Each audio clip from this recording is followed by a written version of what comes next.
The 2018 Mercedes-Benz S560 4Matic Sedan marks the return of a classic Benz badge. Aspiration, the human emotion, not the breathing variety, is a funny thing. People's hopes and yearnings, goals and ambitions can change over a lifetime, and it's likely that one generation will value things differently than those that precede or follow it. 560, for instance, that number represented an object of automotive desire for many of us in the late 1980s, when this writer was in a fight in a car magazine game. It's hearing that the numeral 560 has returned to the decade of the Mercedes-Benz S-Class sedan for 2018 triggers some warm tingle of recognition. Note that you're remembering a whole different world and the previous century's notions of luxury. The digits on the 2018 S560 4Matic, the car tested here, have reappeared less out of nostalgic regard than to mark an engine change with the model mid-cycle update. The new twin-turbocharged 4.0-liter V8 supplants a similarly boosted but less powerful 4.7-liter used in the S550.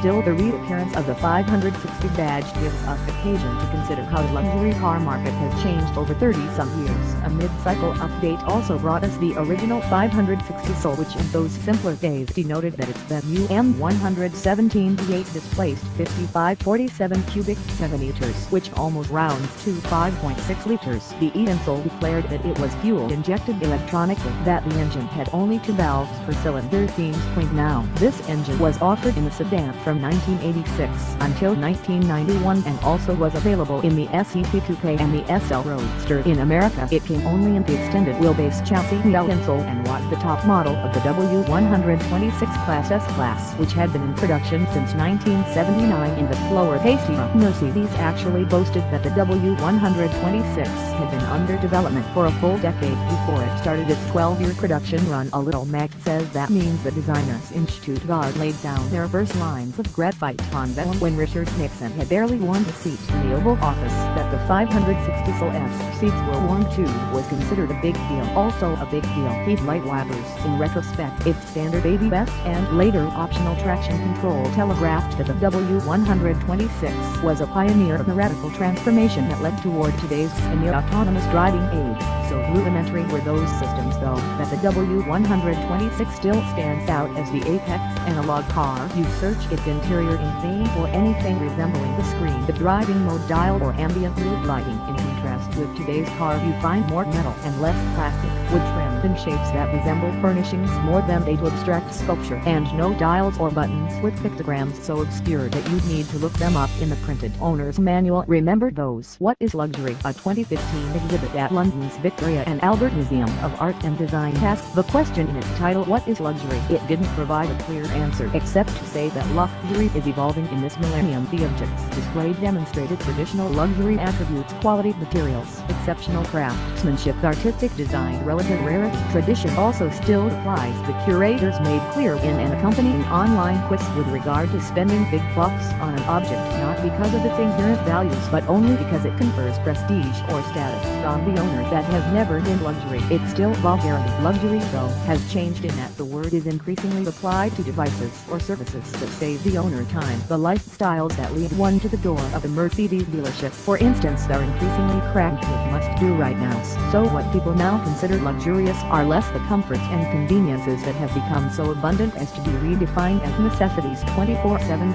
entertainment, climate-controlled weddings, overnight delivery, and more so any device or service that frees up their time to enjoy the rest. The new S560 4Matic wastes no time putting its 463 horsepower to use. It leaps to 60 miles per hour from a dead stop in 4.2 seconds on the way to covering a quarter mile in 12.8 seconds at 111 miles per hour. Compared with its 2017 S550 4Matic predecessor that we tested, that's 0.2 second quicker to 60 miles per hour and 0.1 second and 1 mile per hour faster in the quarter mile. 50 pounds lighter than last year's car. The S560 also returned 19 miles per gallon overall during our test, a huge 4 miles per gallon improvement over the S550 in cornering at 0.90 grams and coming to a stop from 70 miles per hour in only 161 feet. The big sedan revealed sports car-like moves that the engineers of its 1980s ancestors never imagined could be reconciled with a smooth and comfortable ride delivered by the adaptive dampers and air springs. The S560 might be quicker and nimbler still if it shed the weight of the optional 4Matic all-wheel drive system, but these numbers already suggest you're looking at a land yacht that would have no trouble chasing down the MAZDA on the tail of the Dragon. That's not the way most S-Class buyers think of. Time saving though. Our subject vehicle was also equipped with a $2,250 package of driver assist that brings the latest version of the company's semi-autonomous driving features, including adaptive cruise control and lane keeping assist that allow more relaxed highway driving. These systems let the driver devote more precious moments of time to other pursuits. In theory, we're amazed by the technology, if not particularly enamored with it. In practice, these systems still demand that the driver pays attention to the road and traffic for reasons amply revealed when we sought to ease a long drive home after a tiring day of helping the family members move. It was twilight with a light rain falling, so it seemed wise to engage all the safety systems in light of the driver's fatigue. In these challenging circumstances though, the car seemed nearly as uncertain about the lane demarcations as were our own tired and aging human eyes. If we removed our hands from the steering wheel, the car ping-ponged between lane lines and tried to follow the paint into I-75 exit lanes we had no intention of taking. As with the Mercedes in our comparison test 2 years ago, letting the car drive worked best in traffic jams. One new change is the controls are now on the steering wheel spoke, thanks to the elimination this year at long last of the traditional Benz cruise control stalk, which was,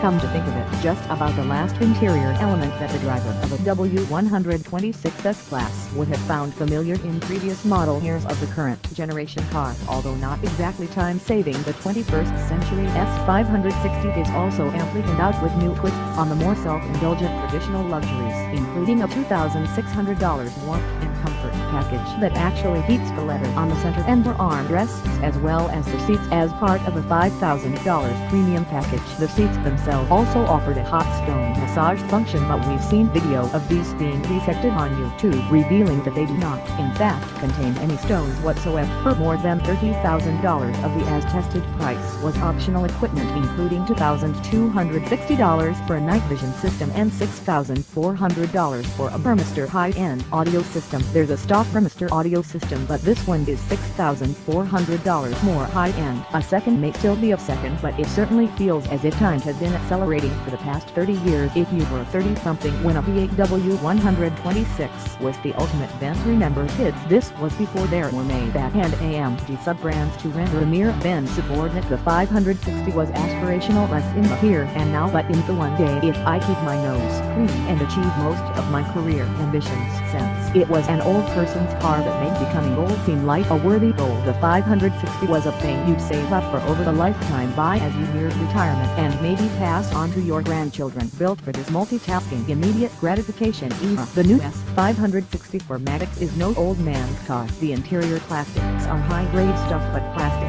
is not known for long-term durability, nor are electronic screens or the software driving them. Hence, the 2018 model doesn't convey the impression that it's meant to last for generations so much as it's designed to be leased for a couple of years. Henry sold as a certified pre-owned car to earn the dealer the second hit on the profit margins. Leasing makes the ability to drive such a thing more a matter of immediate cash flow than a measure of accumulated net worth like a smartphone. It's not the thing to save up for and buy later, but one to acquire as current achievement allows. It's still an object of aspiration, but turbocharged to keep up with modern market realities and to save its owner time, whether on the freeway, a ramp, or by loving the car more of the driving. None of this commentary should be construed as a moral judgment that the old way was better. It was different. Things change, and if the S560 that exists as one nears retirement is not the sort of car to which one aspired decades ago, it's one hell of a car in its own right. If we really preferred the old one, W126 sedans in splendid condition are readily available and routinely list for much less than the price of a new Volkswagen Golf. That they're often included in estate sales suggests that the younger generations who inherit Grandpa's big cruiser don't want to keep it anymore than they do Grandma's fine china and silver service for 12 things that need storage and maintenance. Do not save one's time.